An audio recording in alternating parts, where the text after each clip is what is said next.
dhe sot kemi arritur që të arrestojmë 7 persona, të cilët dyshohet, ku kemi dyshim të bazuar mirë, se kanë marrë pjesë në vrasjen e arreshterit Muhamet Liga. Është një punë e palodhshme që është bërë gjatë këtyre ditëve.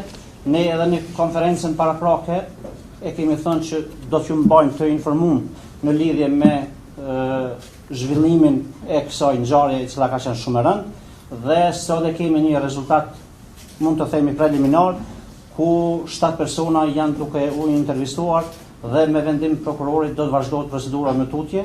Sigurisht që ata do të shkojnë në mbajtje dhe do të vazhdohet me procedurat e mëdukeshme.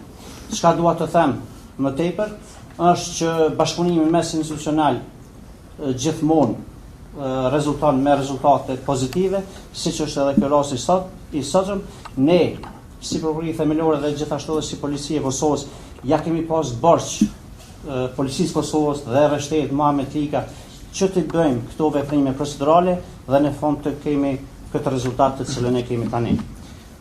Unë jam shumë falënderues për punën e bërë dhe më tutje do të vazhdojmë procedurat e mëtutjeshme, do të shohimi se cilat do të jenë të reja që do të na sjellë në procedurat në VM. Hetimet do të vazhdojnë sigurisht edhe për persona të tjerë. Motivi kryesor deri më tani që e kemi është lidhur me punën e tij si pjesëtar i policisë së Kosovës.